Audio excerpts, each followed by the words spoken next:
I'll be back, as I say, on making presentations on the day between Alito and Madang, and that'll be more stories about actual patrolling, the actual work we did on patrol. But what I'll do is I'll take the opportunity now, if anybody's got any questions they'd like to ask, and we can do some Q&A if you want, and maybe help you with your rest of your holiday. Yes? Hi, I'm not going to ask you a question. Why is there a line drawn down the middle of the island in the map? The bit on the left belongs to Indonesia. So it is, okay. Right? But that used to belong to the Dutch. And then the Indonesians, the Dutch were going to hold on to it. It's a very, very valuable piece of real estate. But then the Indonesians in 1967, I think it was, decided otherwise, and they sent paratroopers in. One of the big things that the Indonesians did was that they took complete fishing villages from Java and moved them whole as ballers onto the coast on what was called Irian Jaya, and now called Papua or West Irian. And they got the local people and they said, go away. You go and hide in the hills. We're taking all of your area, including all your property, your buildings.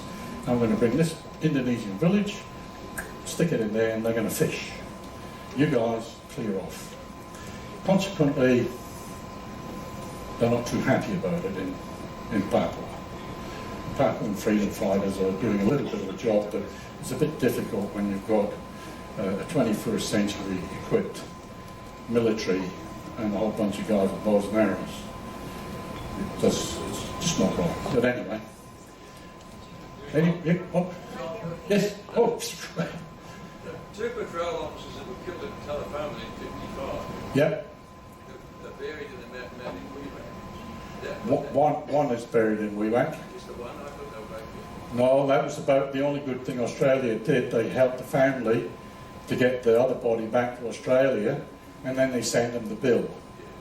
Right? So no, honestly, folks, when you get your patrol officers, and probably chalkies and diddy men and everybody else, were not treated all that well by the Australian government. But that map we've maintained very well in our country, but I was there about 25 years ago, and it was all overgrown, and it had been vandalised, and a lot of the marks had been taken. Yeah. I just wonder whether something could be done about, well... I'll put your mind at rest. Like, we were on this cruise last year, and a friend of mine, Kiap and I, we went round to the place Map Man at Wewak. We checked the whole thing out. It's nice and clean and tidy, and there's only one headstone there that the actual bronze plaque is missing, but everything else is over. We've taken photographs of everything, and we've got that on. We've published photographs of those on our ex-Kiap website. Yeah, well, I don't know about being maintained. When we were there, it was nice and clean and tidy, you know. Yes, ma'am. Do you have a DVD on the series of your talks?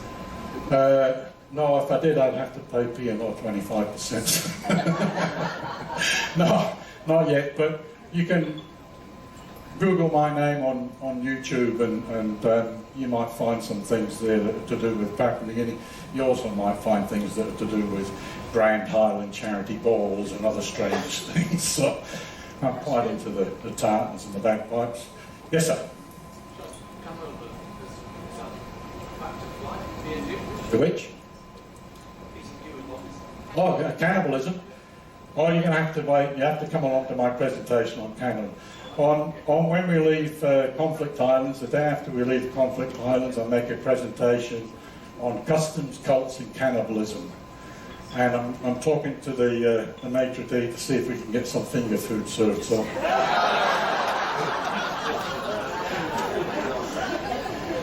I'll just get this gentleman up the back there. You might have to relay the question.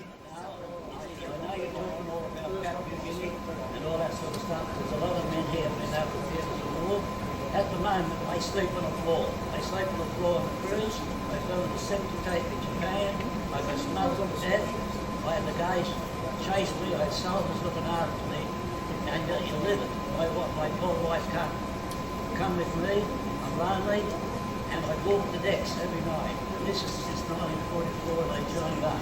Yeah. Falling the septic tank had destroyed my life, my marriage and everything. I know I'm a bit upset now.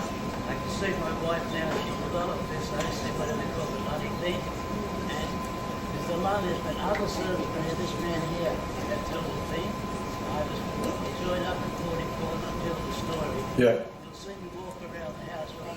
They're sleeping on the floor, I've got dressing things. Yeah. I knew all that before. But Yeah. we'll get some of that into the later date. And then Well, there are, you picked the wrong cruise to have somebody talk about the war, because there are two other historians that actually talk extensively about the war, and they would love to actually spend time with you and chat with you.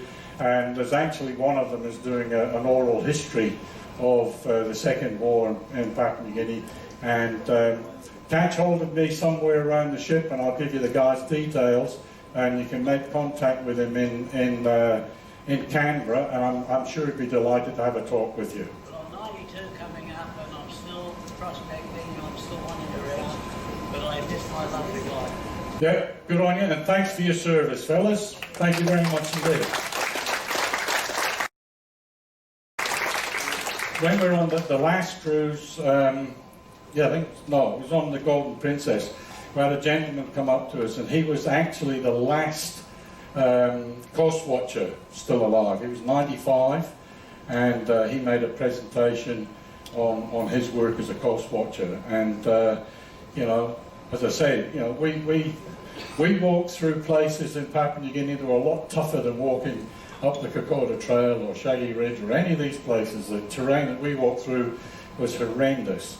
But fortunately, as I said, we weren't being shot at the time.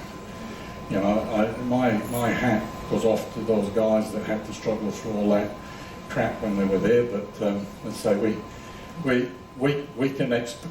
experienced those things to a degree, and a lot of us stayed there a little longer than 4 years as well. So yes, we have a yeah. Jack Emanuel, you don't happen to live in Melbourne, do you? Oh, right. All those people that live in Melbourne, if you want to go along to the Melbourne Art Gallery, there's an exhibition on at the moment about from Papua New Guinean artists, and one of them is an audio-visual presentation from Rabaul. And they've got some string bands playing and people actually talking about the Tolai history and everything else there. And Jack Emanuel was the district commissioner in Rabaul, and there was an organisation called the Matungan Association, and they were like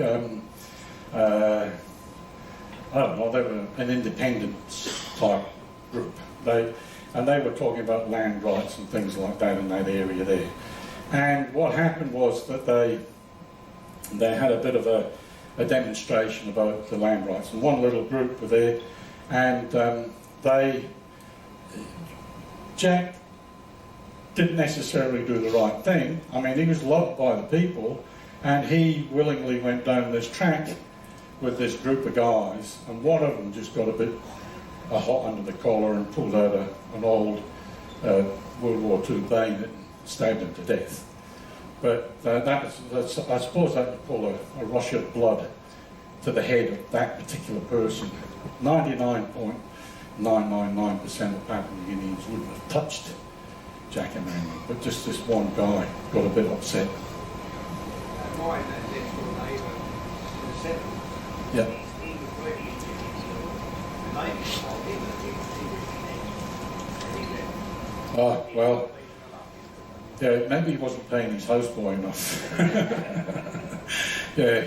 Oh, no, I think one of the great things that I learned there was that if I respected them, they respected me.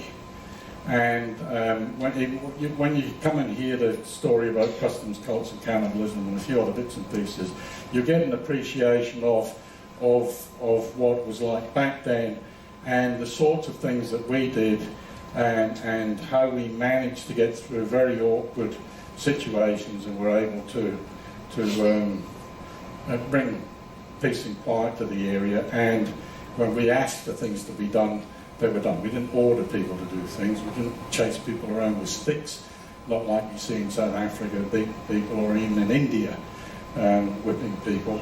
And when we were there in Papua New Guinea, it was a nice, cool, calm and collected ask. Occasionally you get upset, but that happens in life anyway. Yes? The value of the money over there for the exchange, Aussie dollars to their money, what's the ballpark figure? Ballpark's 2 for 1. 2 kina to $1, So Australian dollar. what would be a reasonable amount of money to change over? Oh, $100,000. No, a reasonable amount of money. It depends. I'll give you a tip on doing your shopping and buying your things. In Papua New Guinea, and it's been the same way since Adam was a pup, they have small, medium and large. There's a small bunch of bananas, a medium-sized bunch of bananas and a large bunch of bananas. And they're the same price. Doesn't matter who's selling it. The small one's the same price for all the farmers, all the people. So when you go and look at the wooden bowls, carvings, anything like that, small carving might be, say, 40 kina. And then you go to a medium-sized one, and that might be 60 to 80. And then a large one, that one that you showed being presented to me there was about 120 kina, so $60 for that. So everything that you see wherever you are is handmade. They don't send off a container to Taiwan or the Philippines or wherever and bring it all back. The T-shirts they might do, but anything that's actually handmade, it is carved by somebody. There might be 2 or 3 people in the family that are working on it. You might look at these bowls and you say, oh, God, they're all exactly the same. Well, they're not all exactly the same. But, you know, they've all been made by 1 or 2 people. So, in Wewak, Dutchwood, we get off in Wewak. When you get off the wharf on the left-hand side, there'll be a whole pile of people selling carvings. Wewak, well, the Pacific area, they're renowned for their quality of carving. So, take the opportunity there. In Kirawina, they've got traditionally, it's a matrilineal society in Kirawina. The women are the boss, and they send the men out to work in the gardens, and they grow yams, and they build yam houses to store these yams in. And the more yams the woman has, the more powerful she is and everything else. And these yam houses are quite decent sized structures, and the poles and the interwoven poles, and they fill it up. It's got a roof, a shaped roof on it. It's all painted. In Kirawina you might see one. As you get off the jetty, you'll see the roof outline as you walk underneath. That's the roof of a yam house. Now they do carvings, again small, medium and large. If you're looking to get something traditional, then look for a yam house and whatever they ask, pay it. There's no such thing as bartering or bargaining in Papua New Guinea, so don't go along there and somebody, you say, how much is that? And they say $40, and you say, or 40 kin, you say, I'll give you 5. All you're doing is insulting the carver. The difference between that price and their best price is not a lot. So it's not really worthwhile arguing the toss about 5 kina, or which is $2.50, you know, 10 kina. So, you know, pay up and be happy. But I'll tell you this thing, make sure you're talking about kina when you're talking to people and not dollars.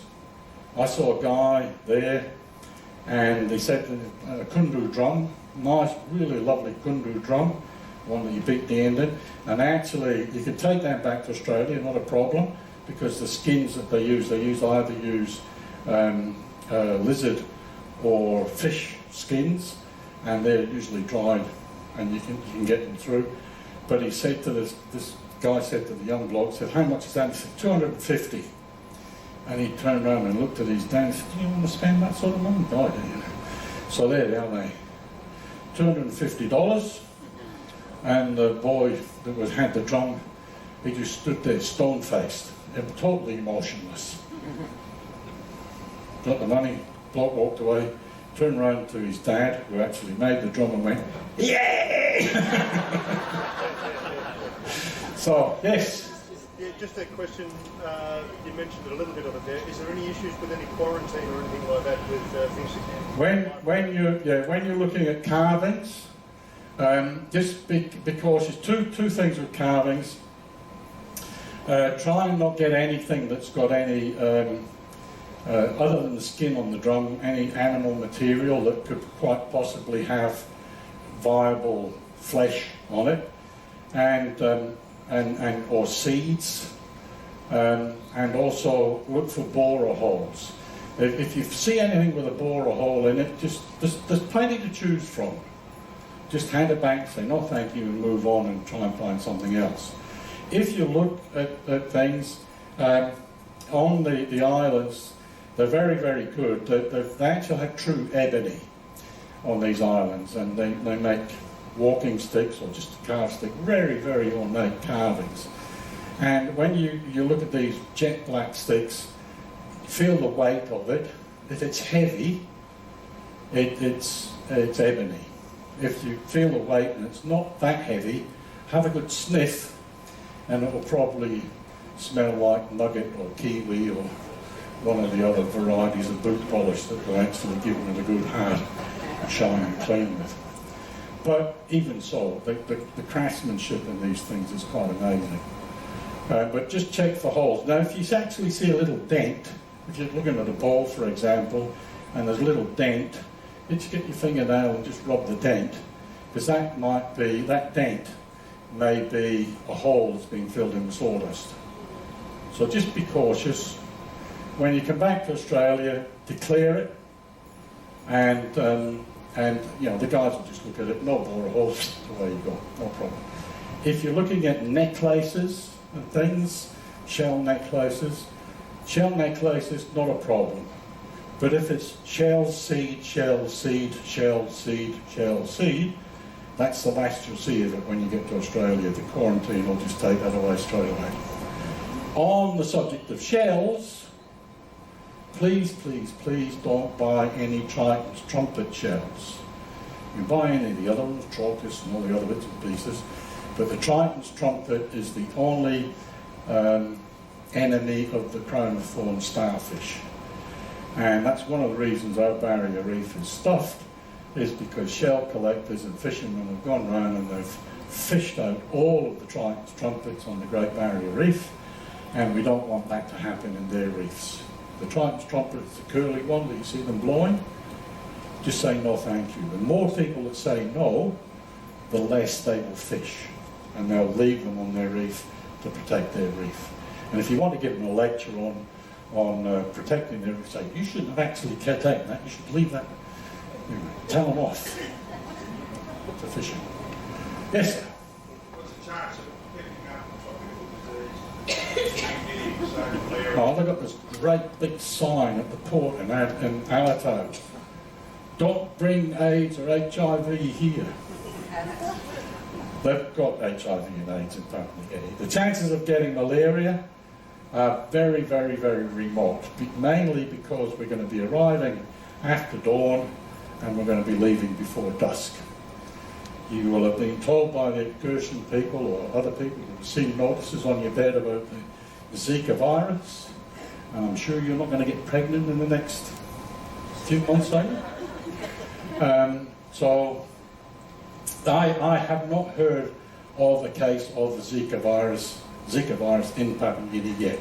I read the Papua New Guinea papers on a daily basis now. I've never seen anything about that. But they do have to, it's a duty of care of the cruise line to tell people about that. It's in the tropics. But malaria, Morang and I have been coming up and down on ships for the last over many years. Good DEET. Give your ankles and your elbows a bit of a spray with your Bushmans or whatever it is, and go away and enjoy yourself.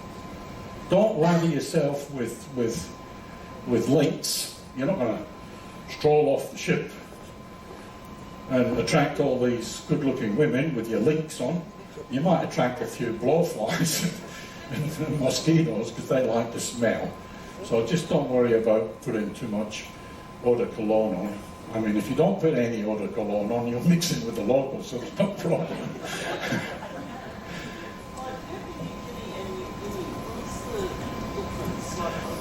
The whole island is called New Guinea. Right? It's cut down the middle.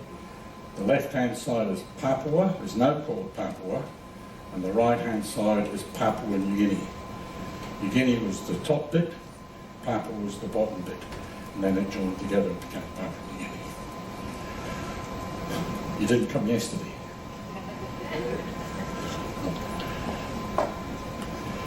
Anybody else? Yes, ma'am.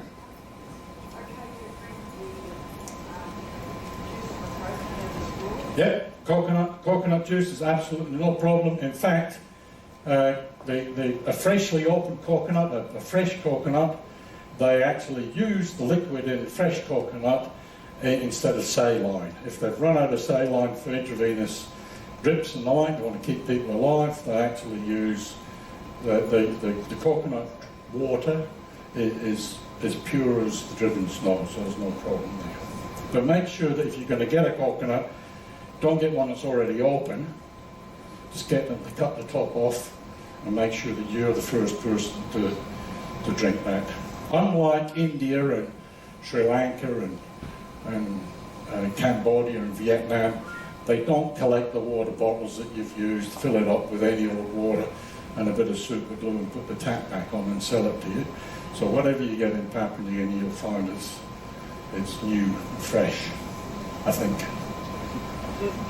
Anybody else? Oh, where? Right? At the back? Up or down? All right. Yes, ma'am? You'll have to speak up a wee bit.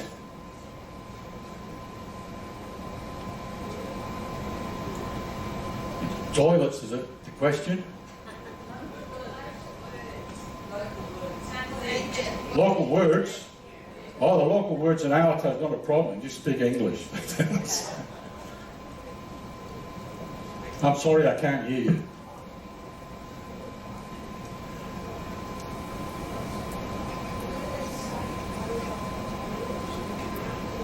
There's 850 different languages in Papua New Guinea, and if you want to speak to anybody, just speak English. And if you want to say good morning, it's good morning. If you want to say good afternoon, it's good afternoon.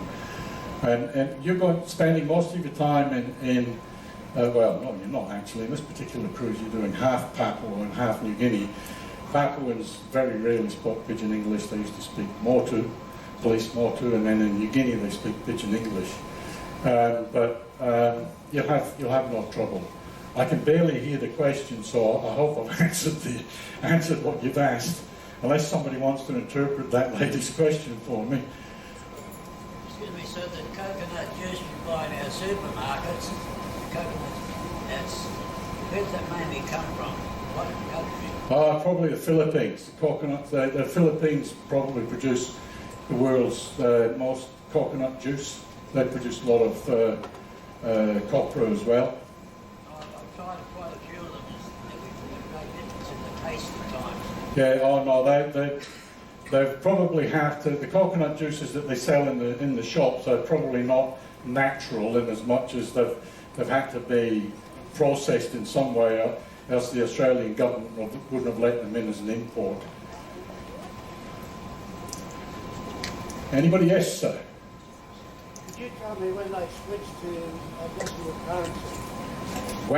When did Papua New Guinea switch to decimal currency? They switched to decimal currency at exactly the same time as Australia did. Okay. Well, that was dollars and cents. When they switched to Kina and Toya was in 1974.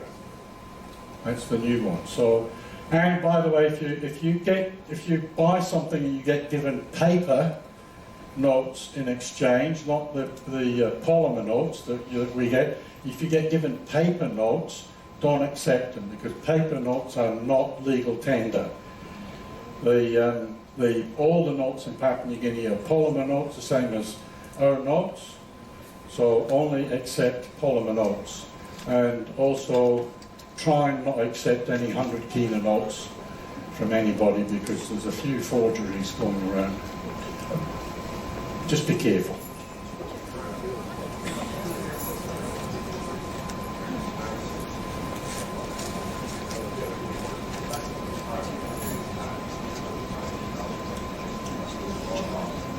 You won't be able to, if you buy kina anywhere, you won't be able to exchange them back to dollars unless the guy's still on the boat when you come back. No, well, it depends. In Alatoa, he's a private money changer. He may hang around and he may drift off, depends on his line. And it's the same with in Rabaul, the same thing. However, if you've got kina and you've got too many left, I'll be more than happy to take them off you and deposit them into the Royal Papua New Guinea Constabulary Legacy Fund. So if you've got any spare kina left over at the end of your holidays, I'll be putting a hat down here and you can drop it into the hat. Next time I come back up to Alatoa, it goes into the Police Legacy Fund. You've actually contributed over 20,000 kina since we've been doing that. Cruise ship passengers have put the rods and ends into the hat, and we're paying for about 70 scholarships at the moment.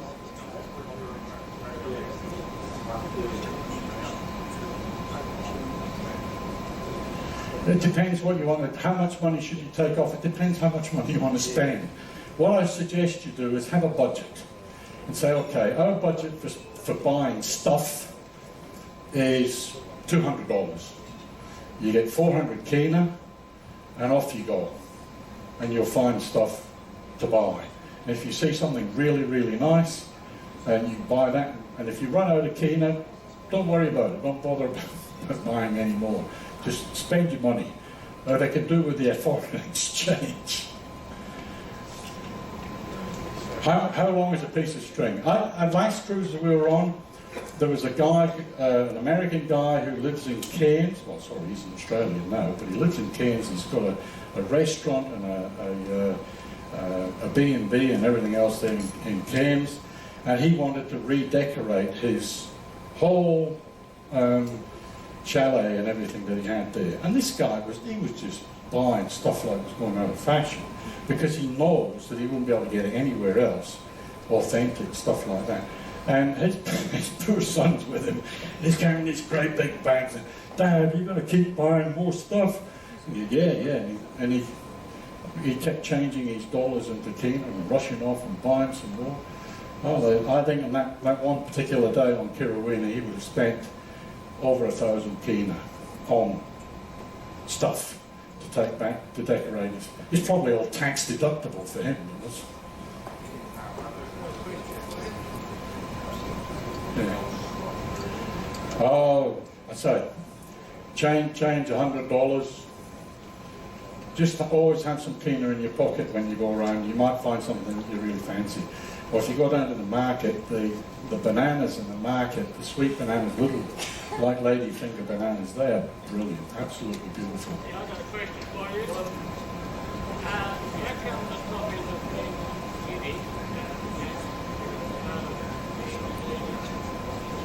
Sorry, could somebody relay that question, please? How come the top end of New Guinea became the property of Indonesia? What's the story that's there? The left-hand side.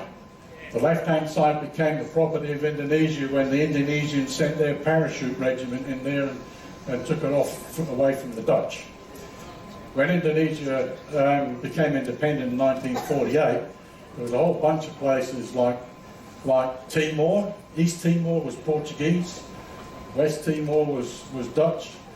There was Dutch New Guinea, and the Indonesians just said, well, we'll have that, thank you very much. And the Dutch said, oh, we're not going to fight about it. We're a long way away from there, so that's how that ended up. I think it was 1967. 63. Well, there you go. I learned something today. Anybody else? We've dwindled away. I've managed to do an hour and 45 minutes, so Okay, ladies and gentlemen, thank you very, very much indeed for hanging around.